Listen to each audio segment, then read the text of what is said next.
Amgen is one of the largest biotech companies in the world, but it is facing a serious challenge. A patent cliff for some of its blockbuster drugs. A patent cliff is when a drug loses its patent protection and faces competition from cheaper versions called biosimilars. Biosimilars are similar but not identical to the original drug, and they can offer significant savings for patients and payers. One of Amgen's most successful drugs is Enbrel, a treatment for rheumatoid arthritis and other inflammatory diseases.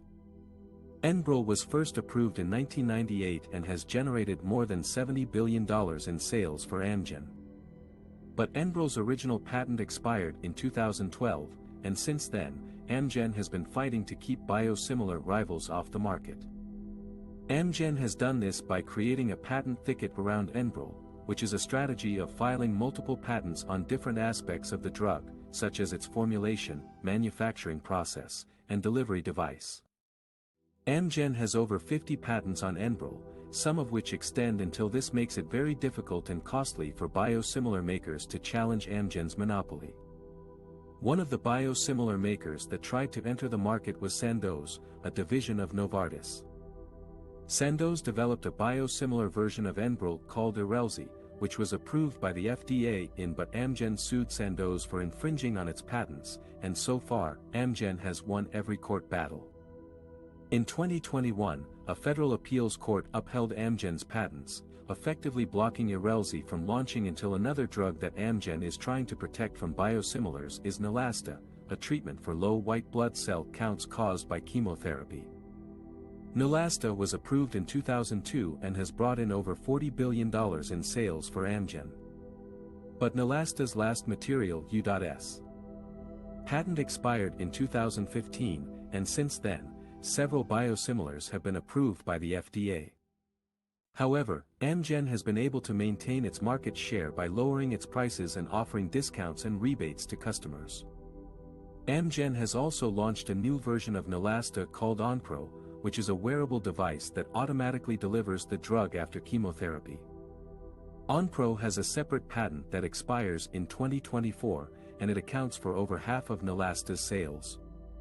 Amgen's patent cliff for Enbrel and Neulasta shows how the company is relying on its old drugs to generate revenue, while facing increasing competition from biosimilars. This puts pressure on Amgen to innovate and develop new drugs that can replace its aging blockbusters. Otherwise, Amgen's surface appearance may mask its deep troubles. Amgen is also facing legal challenges from the FTC and Senator Elizabeth Warren over its proposed acquisition of Horizon Therapeutics. The FTC filed a lawsuit in May to block the $27.8 billion deal. It said the deal would harm competition and raise prices for patients. The FTC argued that Amgen would use its portfolio of blockbuster drugs to pressure insurers and PBMs. It would favor Horizon's two monopoly products, Tepezza and Krystexxa. These drugs are used to treat thyroid eye disease and chronic refractory gout. They have no competitors in the market. Senator Warren also wrote a letter to the FTC chair. She asked her to scrutinize the deal for antitrust violations. She said Tepezza costs nearly $433,000 per course. She pointed out both companies' histories of raising prices on their drugs. Amgen said it was disappointed by the FTC decision. It said it had demonstrated that the deal had no competitive issues. It said it would work with the court to complete the transaction by mid-December. The deal is the largest pharmaceutical transaction announced, and Amgen hopes to buy Horizon for its rare disease drugs. It says they would offer some protection from the drug pricing provisions of the Inflation Reduction Act. Amgen is one of the largest biotechnology companies in the world, but it is also facing a huge legal challenge from the IRS.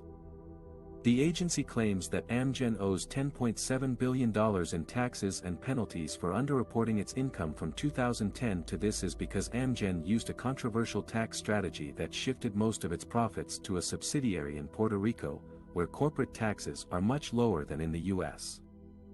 Amgen denies any wrongdoing and is fighting the IRS in court, but some investors are not happy with how the company handled this issue.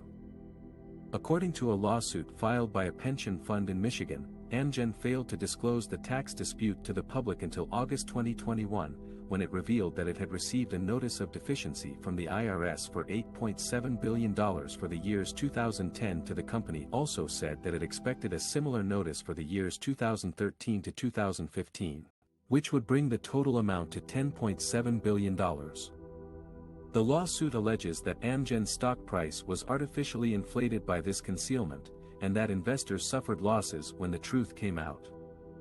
The lawsuit also accuses Amgen CEO Robert Bradway and CFO Peter Griffith of misleading investors about the company's financial condition and tax reserves.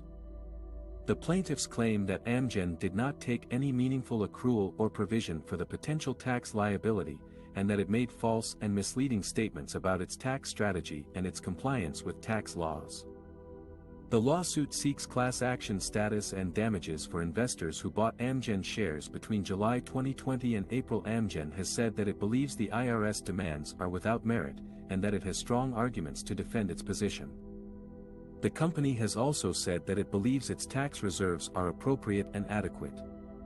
Amgen has challenged the IRS assessment for 2010 to 2012 in the U.S. tax court, and has said that it will do the same for the subsequent years.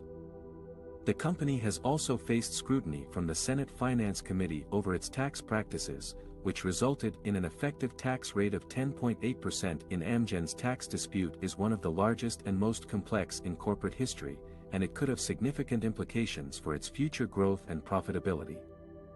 The company is known for its blockbuster drugs such as Enbrel, Neulasta, and Prolia, but it also faces competition from biosimilars and generics, as well as rising research and development costs. If Amgen loses the case against the IRS, it could face a huge cash crunch and a reduced ability to invest in new products and markets.